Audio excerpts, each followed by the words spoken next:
We always talk about smart financial moves on this channel, but not today. Because while I tend to make smart financial decisions 99% of the time, I do still make some very dumb purchases.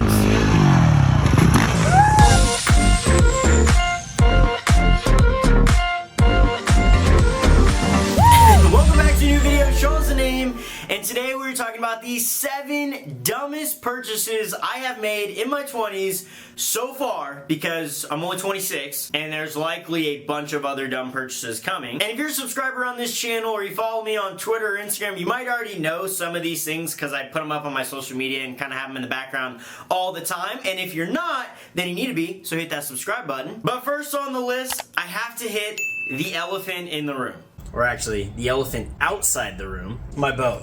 Everyone likes to remind me that boats stand for bust out another 1,000 or bankruptcy on a trailer, and they're not necessarily wrong. Boats are super expensive not only to buy, but to maintain and to store.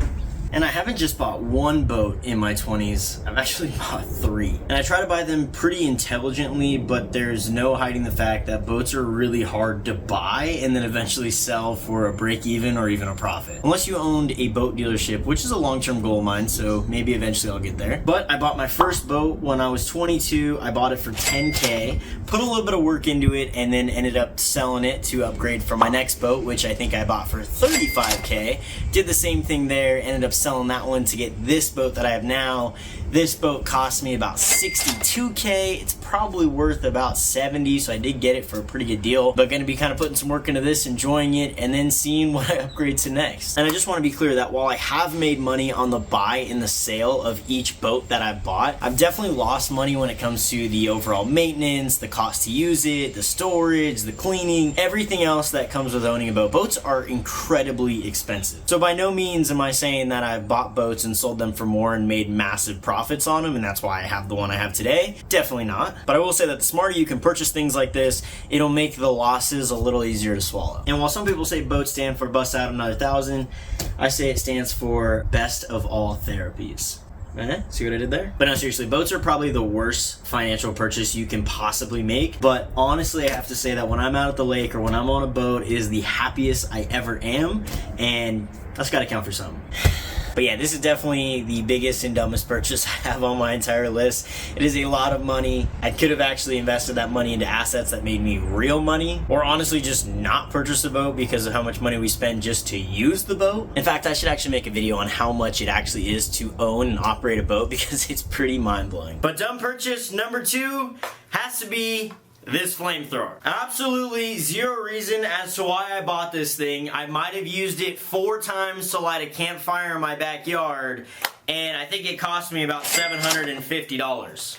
But hey, that included this custom Malkou branding right here. Worth it? Yeah, probably not. It basically just sits on a shelf in my garage, and it's a really cool kind of like, hey look, I have a flamethrower, and friends are like, oh, that's cool. But yeah, come on, Shawn, have some constraint. Dumb purchase number 3 is actually something I constantly beat myself up for because it was so dumb and so expensive and drastically impacted my financial situation at the time. But I bought into shares of a movie when I was 23 years old. And if you didn't know how the movie industry works, there's essentially owners or shareholders in every movie that you watch. And every kind of shareholder has a portion of the profits. Some actors are paid points in the profits. Some people are just investors. Some people are the producers. Some people are just paid salary. They don't get paid based on the performance of the movie. But essentially, I bought into 5% of the movie profits over the next 15 years. Now, it sounded great at the time because the movie group did about $1 million when they went into the box office on their last movie. So I thought, well, I'll buy into 5%,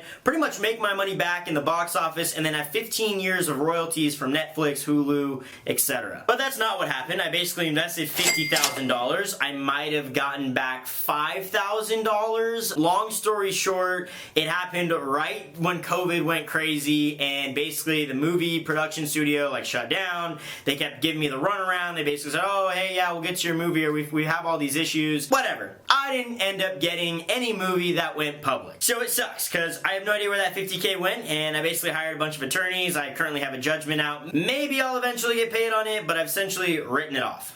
And the reason it was dumb is because I didn't do my due diligence at the time. I had no idea about the people I was investing with. I literally had met them one time, sounded great, I was sold within literally 24 to 48 hours. I did not do any research on it. Super naive of me, and honestly one of the most expensive learning experience I've ever had in my entire life. But whatever, I try not to think about that one. You live and you learn. Moving on, dumb purchase number 4 is gonna be my Honda 450 dirt bike. So first off, dirt bikes are not only dumb from a financial standpoint, but just from a health and safety standpoint. Most dangerous thing I've been on? This. But not only is it a dumb purchase if you value your life, but it was a dumb purchase for me financially because I bought this thing without even really knowing how to ride it. I just knew I needed a little more adrenaline in my life. I wanted a dirt bike, so I bought it. And first thing I did was I got on it, turned it on, and rode 15 feet straight into my neighbor's bush. It was awesome. It was 100% an impulse buy, and I don't regret it at all because I've had tons of fun on this thing, and in my opinion, it was super cheap.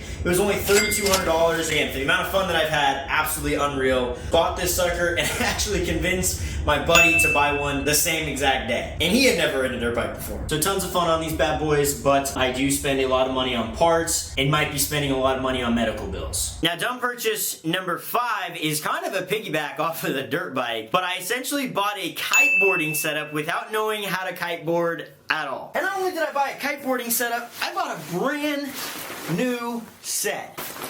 It's huge and I'm not really gonna be blowing it up. So I'm gonna have to show a montage of what kiteboarding actually is from people who actually know how to ride. I mean, come on. You can't say seeing videos like this on social media doesn't make you want to go out and buy a setup and try it for yourself. I've always been into wakeboarding, surfing, all that stuff, and I figured it would be super easy, so I'd buy a set and try it out. Couple problems with that. One, I don't live by a beach, and these are designed to do at a beach, although you can kind of do them at lakes, and that was the idea behind it. And two, it is way harder than it looks like. I have tried flying this kind of in the park by my house, just kind of get a feel of the kite. It's super challenging to do and equally as terrifying. But I got it for $1,300, and usually a brand new set like this is about $2,000 or $2,500, so that's why I bought it. But yeah, still don't really know how to use it / ride it, but I will soon, I promise you. And then I'm gonna have to make a video for the 7 smartest purchases I've made, and that's gonna be on it. And if you can't tell by now, I'm essentially the biggest adrenaline junkie ever, so I'll just buy something or do something and then figure out how to use it later, and typically involves slightly killing myself in the process, but it's fun. But next up on the dumb purchase list is number 6, and it's actually something that is not a tangible object. It's essentially just all of the nights I've gone out to the bars, getting drinks, and doing all those things and partying, you know, in my 20s. Because if you think about it, the average night out, cheap night out, is $50, right? You got a couple drinks at the bars, maybe an Uber. Again, that's a very cheap night, is $50. Considering that I've probably gone out to the bars over 250 times since I turned 21, that's $12,500 spent on some dumb stuff. And don't get me wrong, it's fun for a little bit, but I wish I would have only gone out to the bars for like 1 year or 2 years and not like 3 or 4 years. Or sometimes I still go now and I'm like, why am I here? I'm spending so much money and it's not even that fun. So I don't know, I think that deserves a spot on the dumb purchases list because I've spent an obscene amount of money. Think about how many kiteboarding setups you can get with that, or how many dirt bikes you can get with that. But that brings us to number 7 on the list, and it's almost the most expensive thing on the list, but the boat takes cake for that one. But this is my new truck that I bought last year. 2021 Ram Rebel Eco Diesel. Definitely a splurge that I could have done without. I think I spent about $60,000 on it, and I don't even actually drive it every single day. It's more of a weekend driver for me, or kind of doing stuff with the boat or the dirt bikes or things like that. I drive my car as a daily. And I'm like the last person ever to ball out on a car because I really hate depreciating assets. But my prior truck to this, I had so many issues with it, and I wanted something that was newer that I wouldn't have to worry about, that would last me 10 plus years, would get me good gas mileage, yada, yada, yada. I feel like I'm just justifying the purchase for myself right now. But I really just wanted something that I enjoyed and I liked. But I probably could have gone just a little bit cheaper. It kind of hurts me because I look at these big purchases and essentially all this money I've spent, and I treat it as that could have been down payments on other real estate properties or other investments to essentially double my net worth, triple my net worth, who knows, because I didn't end up investing that money. But then I sit back and think sometimes you gotta live a little and enjoy the life you're living, because there's no point in absolutely grinding and living a miserable life in your 20s 20s if you're going to be set up in your 40s, because you're going to regret all the fun stuff you could have done in your 20s. At least that's my justification. But I spent about $190K between these 7 dumb purchases. And that's just in the last 6 years. I still have another 4 years to go in my 20s, so hopefully I don't rack up that number too much. So while I have spent a buttload of money, I am still living way below my means,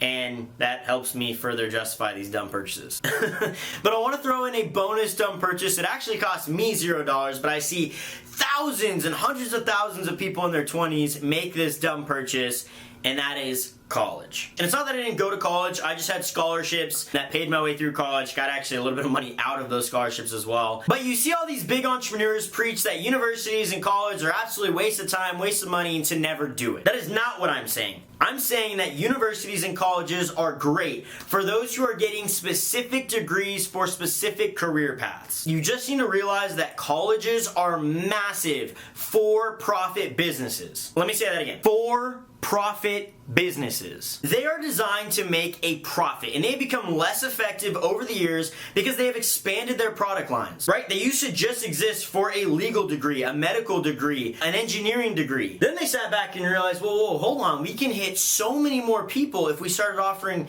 communication degrees, being happy degrees, come get a Pulse certificate. And no disrespect to anyone out there, but I mean, come on, do you really think spending $60,000 plus to get a communications degree is really going to pay out in the long run? You have to be very strategic if you do go to college. You can't just expect to go to college and figure it out when you're there. Because honestly, that's probably hands down the biggest dumb purchase for people in their 20s. Doing people's mortgages, I see it all the time. Someone makes $50,000, $60,000 a year and they're paying off $60,000 of student loan debt. How are you going to ever pay that off if you owe as much as your gross income? It's just not going to happen. So don't make a dumb purchase in your 20s by going to college without having a plan set out. I would be super pissed if I had student loans right now because I don't really use my degrees too much. I got 2 degrees, one in management, one in marketing. They're great to have, and they're free, so I'm not complaining, but I wouldn't have paid $60K on them. So you gotta be careful, but those are my 7 dumb purchases with a bonus that I've made in my 20s. Which one do you think is the dumbest, or which one do you think is the most fun? Because honestly, they're all like pretty fun. Let me know in the comments down below, and if you enjoyed this video, please hit the like button, share the video with a friend. Otherwise, I'm gonna try not to make as many dumb purchases for these next couple years of my 20s, but if I do make them, you'll see them on this channel, so I'll see you in the next one.